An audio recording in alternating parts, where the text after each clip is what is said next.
Hi everyone, my name is Alex from Backyard Resin, and today we're going to be pouring an amazing multi-barrel dining table using SquidPoxy Cast 2.0. Before we get down to business, I want to talk to you a little bit about the product. This casting epoxy was designed to be poured between 1 and 2 inches thick. It's a 2-to-1 mixed ratio and it has really good UV protection, which makes it perfect for casting items using a clear pour, but also mixes very well with mica pigments, which is what we're going to be doing today. If you aren't familiar with the 2-to-1 mix ratio, what that means is that if you need 3 liters of epoxy, you're going to need to mix 2 liters of part A for 1 liter of part B. This beautiful multi-barrel table will contain more than 100 liters of epoxy, which is by far the biggest epoxy pour I've ever done. I always use graduated containers to mix my epoxy to make sure that I have the right ratio. The best way to mix the epoxy is with a helix attachment on your drill, and you use the low level just to make sure that you don't push any bubbles into the mix, and stir it up until it becomes all the way clear and all the cobwebs are gone from the mix. For this project, I'll be using royal blue from Black Diamond Pigments.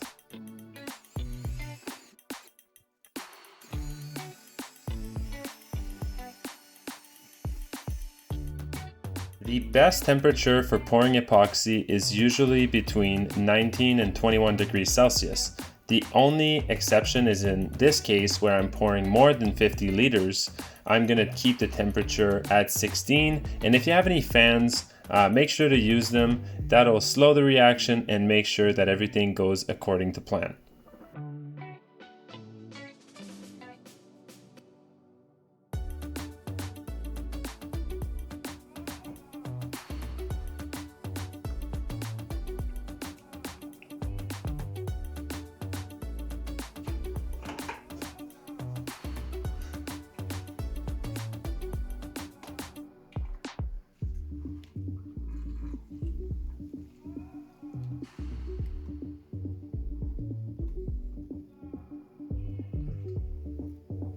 Once you're done pouring your epoxy, go back with your torch and make sure to take out all these surface bubbles.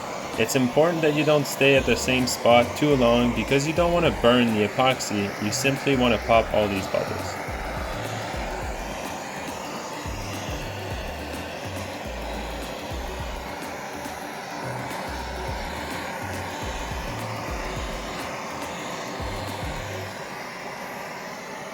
Now we wait. The cure time is usually between 2 to 3 days with the SquidCast 2.0. Once it's all dried up, it's time to take it out of the mold and start flattening it.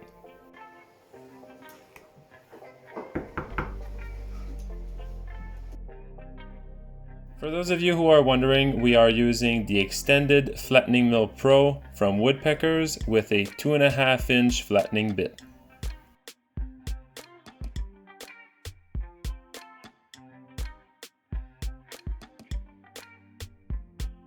Once the table is nice and flat, I'll be sanding it with my Rotex 150 from 80 grit to 150 before I start trimming the sides and finishing the edges.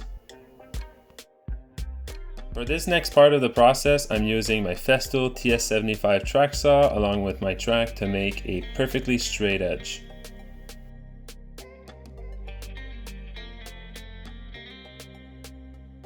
After that, I'll be sanding the table up to 1000 grits, but then I'm going to go back on the wood and sand it at 220 to make sure that when I apply the finish, it'll really seep into the wood and protect it properly. For the finish on my tables, I like to use Rubio Monocoat because it offers great protection and it keeps the natural color of the wood. The application process is very easy. All you need to do is apply it evenly on the surface, then you wait 5 minutes, and after that you buff off the excess. The last step is to use a non-abrasive pad on your buffing wheel to make the finish nice and even.